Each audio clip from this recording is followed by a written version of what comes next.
But this is what Nature has gone and done last night.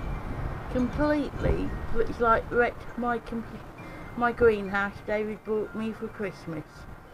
I did take my tool nest box down, bird table rather, in case it got blown over as it did the night before, but luckily no damage. But hopefully we might be able to salvage my greenhouse. I'm not quite sure, and I don't think I'll be putting it up until probably March time, hopefully when this has died down, if we can repair it. Bye for now.